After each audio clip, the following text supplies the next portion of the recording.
In the past 2 episodes, you've seen us prepare our boat and ourselves for our first long sailing passage, a 500-mile round trip to the Florida Keys. This sail would be harder than we could have ever imagined. The 2 of us and our boat would be taken to their limits and beyond. Oh my God! Here's the story of our greatest sailing adventure that would turn out to be bigger than we'd ever imagined. Look at that. We got a big one there. Oh my God! Oh my God.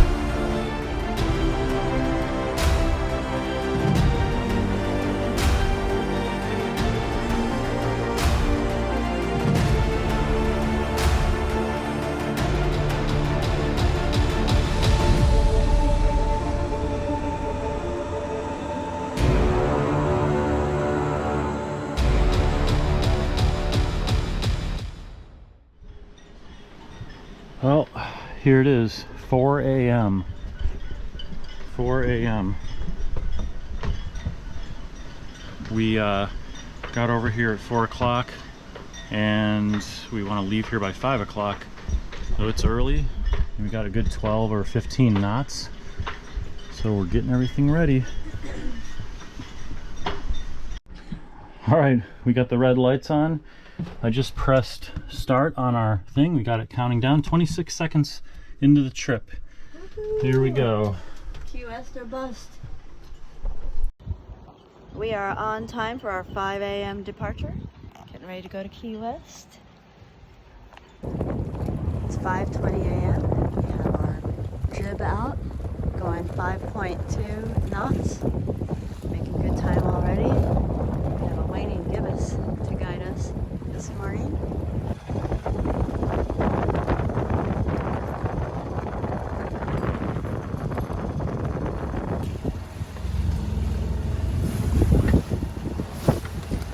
Can't see very much, but we are, whoa, biggest waves we've ever been in.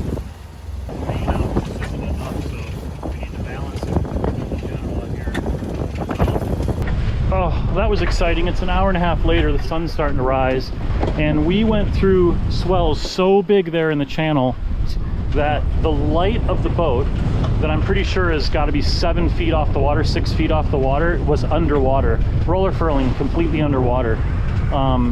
You would look over here and see a wave that looked as high as the Bimini top going by us. That was insane.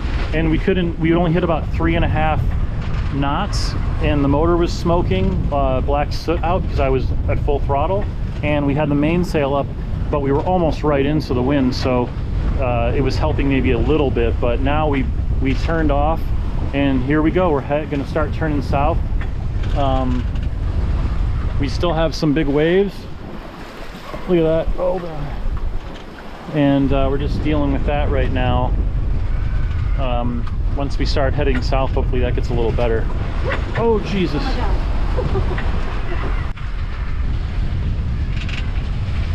Well, we're off to an exciting start. We've been tilted at about 15 degrees. Jason's checking something. Got some serious swells going on.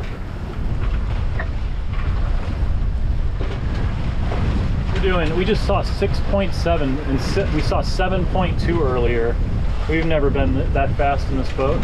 We just have a good stiff wind right now, but man, are some of these waves are getting us like we're driving down into them. I know the camera doesn't do it justice, but we've had some I mean, it's fun. Like, I'm holding on now and just, we're strapped in, we're holding on, just waiting for it to chill out a little bit. Well, we have sunrise. Well, this doesn't capture its beauty either. Oh well. We're sailing. These waves are something else. It's pretty fun watching them go away from us.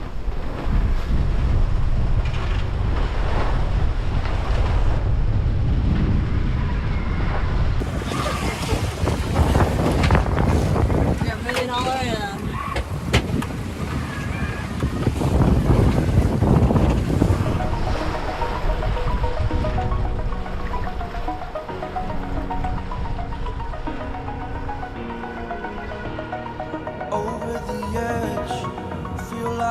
floating through the air.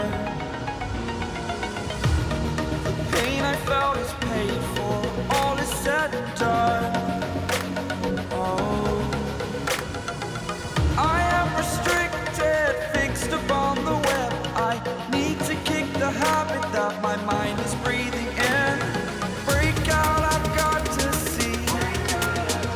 Spent all my life holding all of it closely. I played it innocent, a feel of discontent. I'm finally facing it all, fearless.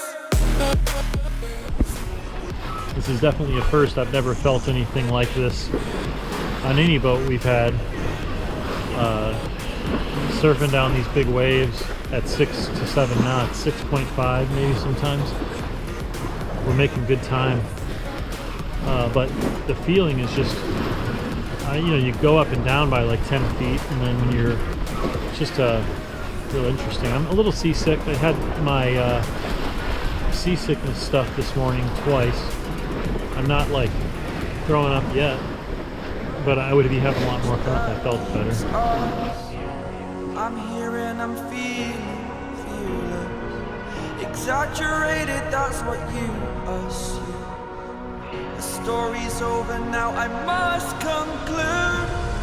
I am conflicted, watching where I step still, hanging in the balance. Alright, it's been, I don't know, 4 hours, and this is supposed to be 255 miles. I mean, it's weird because you measure it with like Google and stuff, and you think that because the boat's wiggling all over, it'd be a lot more miles than that. But the chart plotter inside says we have 205 miles to go. This one says 195 miles to go. And we put the Genoa away because we're almost dead downwind, and we're already doing between 5 and 6 knots. Holy cow. And so we're making really good time, and we just have these big following seas behind us that are kind of making it like, kind of making the boat do things. We thought about just having only the Genoa, which might make us stop kind of moving around so much. But I don't know, I just threw up off the back. I tossed my cookies. You feel better now, right? I feel better now, yeah. I mean, these are just bigger seas, and I'm sure when it calms down later, I'll be fine. How fast are we going?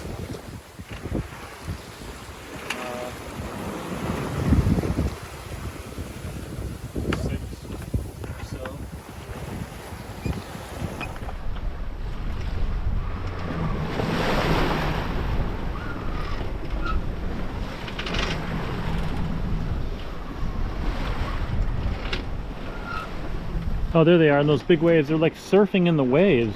See them inside that wave? Like inside the wave, yeah. Surfing inside it. Oh, he jumped out.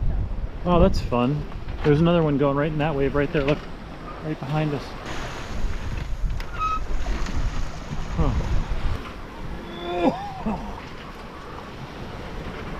These dolphins surfing in the waves behind us. I noticed them while I was throwing up over the edge. I wonder why they're just following us. Like they just came out there. Second time I hurled. I'm really hoping these seas calm down a little bit, or I get better at this. We're passing the buoys that mark the channel to the Skyway Bridge. And how far in are we? How many hours in are we? Let's see, 6.5. 6.5 hours in.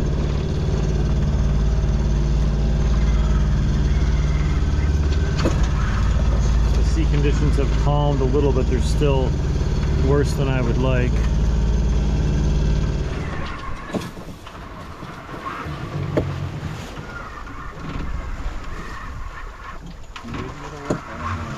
What are you doing? Driving in the lane. Driving the lane.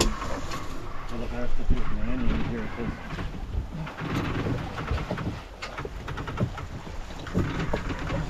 no. Oh, it's stuck there.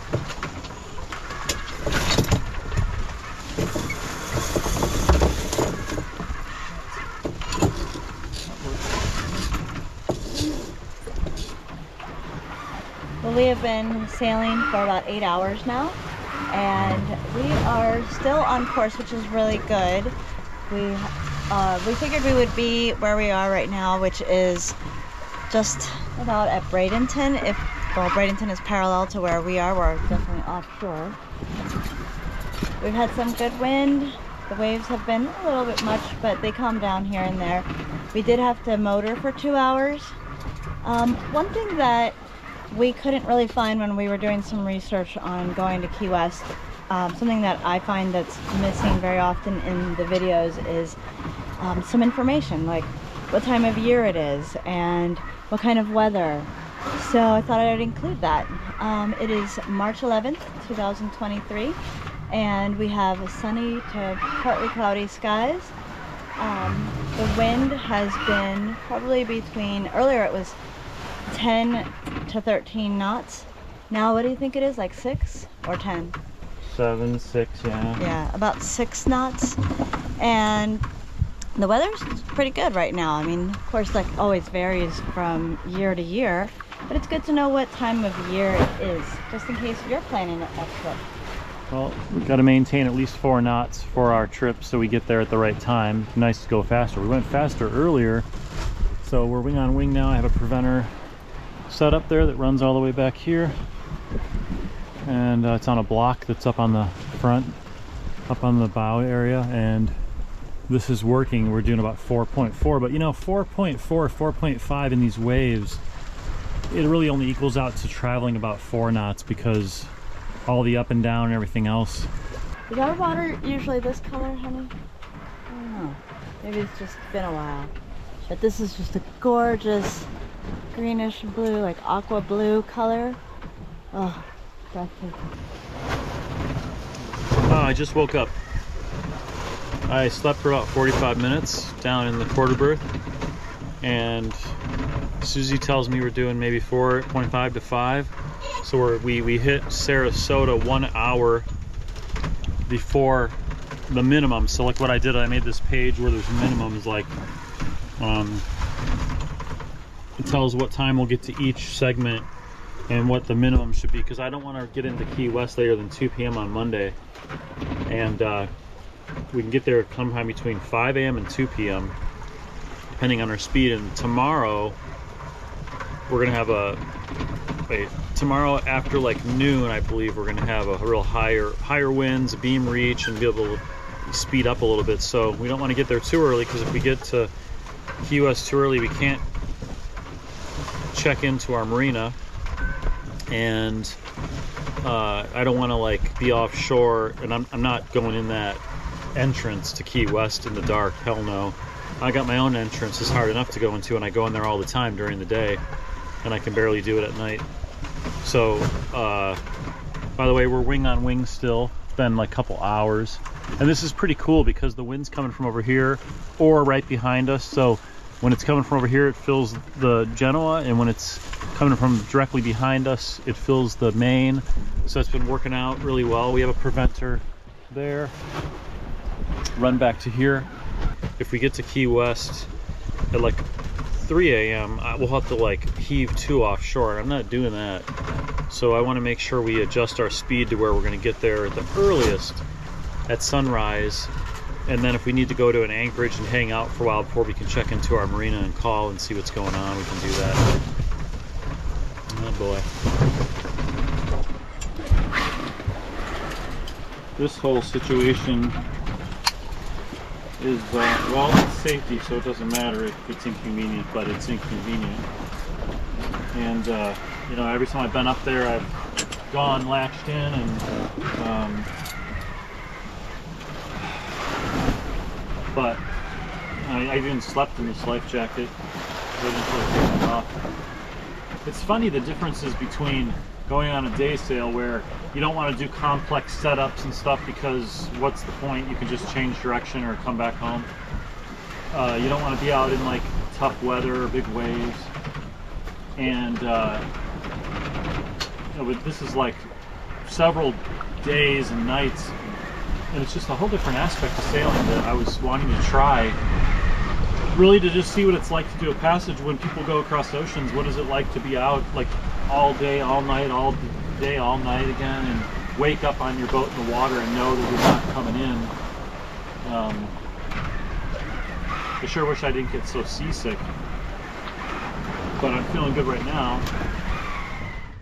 Crawling into the quarter berth here to take a little happy nappy because it is about 4 o'clock and we are going to be starting our shifts probably around 10, but I'm already tired. So I'll take a little nap. Perfect little spot in here. It's nice and quiet as long as Jason's not trolloping around up there. And I'm secure. Not very much space in here, but that's perfect because then I won't roll out.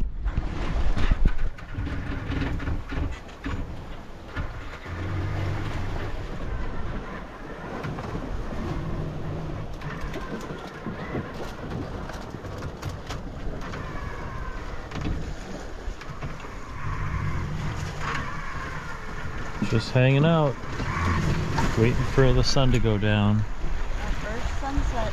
And day 1 is almost, well, it's not almost over because it gets dark at 7 o'clock or 6:45, but it's almost dark. It's been a long day. I don't think it's as glamorous as people on YouTube make it look.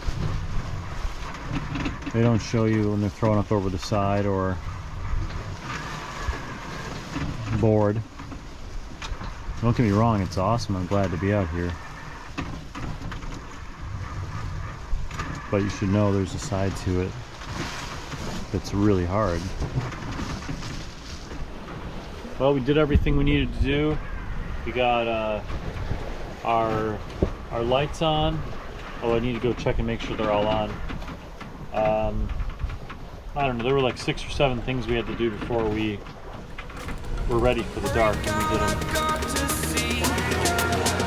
Spent all my life holding all of it closely. I played it innocent, a feel of discontent. I'm finally facing it all, fearless. Sunset on our first night. There's the captain. Jupiter and Venus.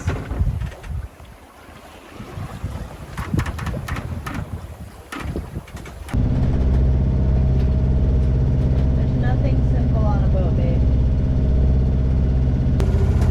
We're having chicken tacos tonight for dinner. It's quite the challenge to make everything at the same time.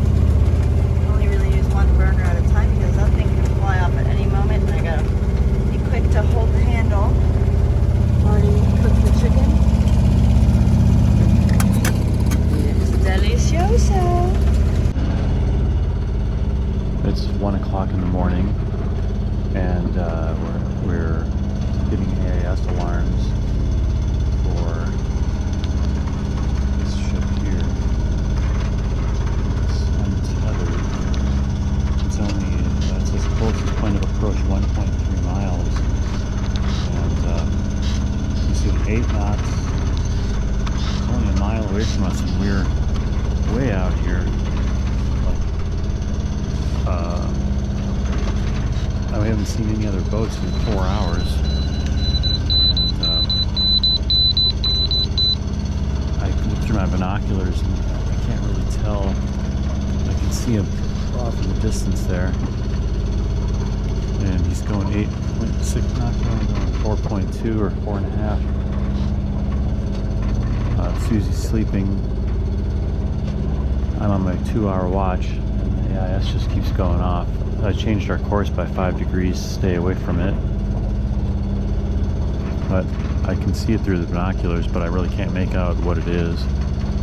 So I guess we just wait around a little while longer and see what happens. We see a lot of bright lights on the horizon, the AIS alarm's going off, but it's not showing all these targets. We're sleepy and confused.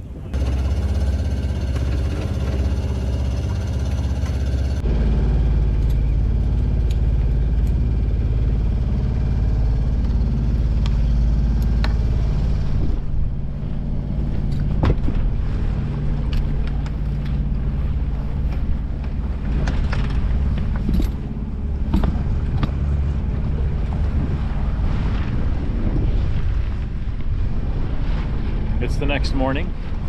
We slept pretty good last night, I think. We had like 1 hour each off and on, and then 2 hours each off and on. And then whenever we would be on watch in the cockpit, we would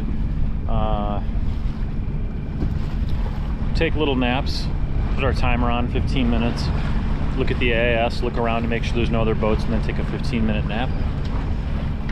So that's good. We can sleep today because we're going to be another day, all day today, and then another night again tomorrow. But I think now we get it, like we're getting in the groove of it.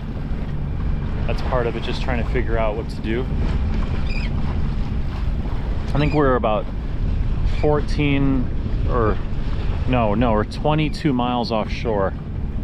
Yeah, but really there's nothing on shore because, oh, the sun's coming up.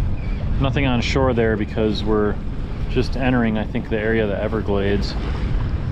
We're about 22 miles offshore, and today's going to be a day where we enter a fishing haven, and it's supposed to be like on the AIS, online AIS, there's a lot of fishing boats all the time there, so we have to watch out, just kind of be alert. It's not so bad during the day, but we definitely wanted to go through there during the day because even at night I see like a bunch of fishing boats in there. So anyways, I'm just going to enjoy the sunrise. Susie's taking another hour nap, then we'll make some breakfast and have some coffee, and I'm feeling a lot better today. I was hurling yesterday, but yesterday were some big waves and some, you know, tougher weather. We're heading into the wind right now, and I just have the mainsail up for stability, but it's not really doing much. And as soon as the wind turns, we'll get out both sails and sail the rest of the way. We should be able to sail the whole way there, but we knew based on the forecast that the wind would be on our nose for a couple hours this morning.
Looks so different now.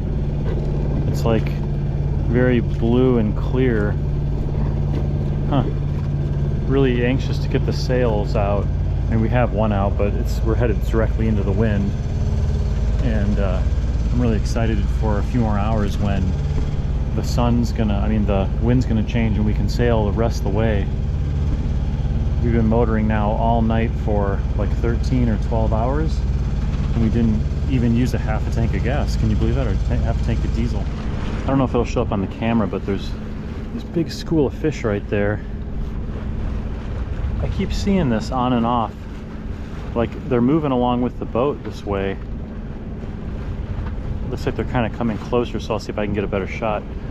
It feels so good to be dressed in regular clothes, shorts and bare feet, and you know, not have all those cold weather clothes on. It just feels kind of confining, and you're already on a little boat. So this trip is fun because I'm getting to see things that we don't see around our own sailing area. And just the whole experience of it is, I guess it's, you know, there's really hard parts that aren't fun and that are very uncomfortable, but then there's these parts that you'd never get to unless you experience those parts. So really cool, really interesting experience to have.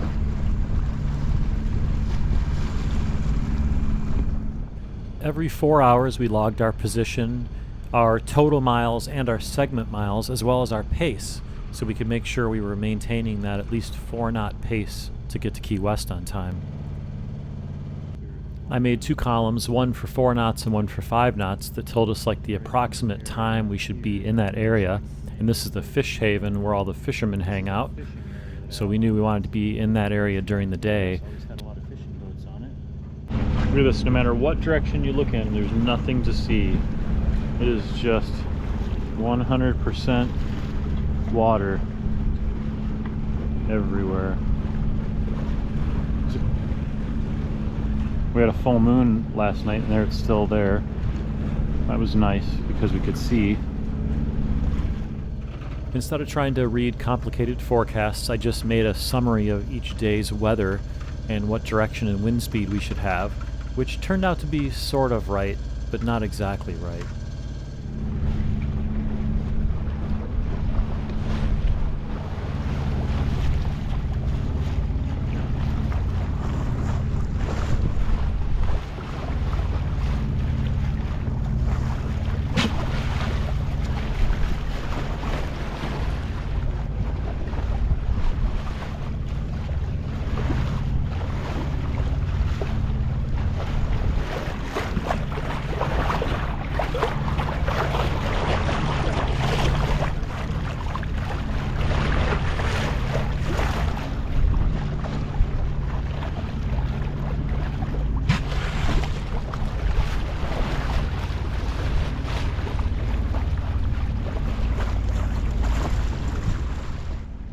We're still with the wind right on our nose, and it really isn't changing like it's supposed to just yet, so we're having to motor sail to keep our 4-knot minimum.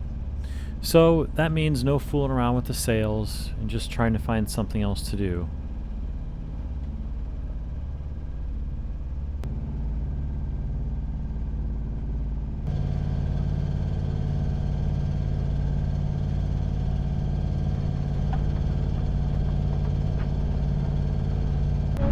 Drinking our coffee out here and just relaxing. We're still nose into the wind, waiting for, and it's not much wind, waiting for the wind to change, which is supposed to, so then we can sail off the rest of the way.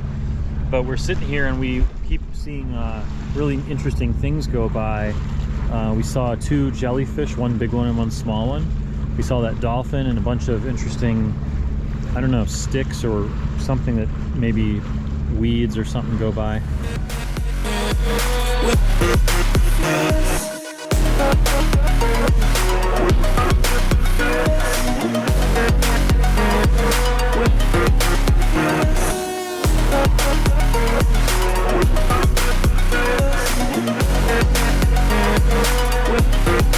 "13 miles to go." Of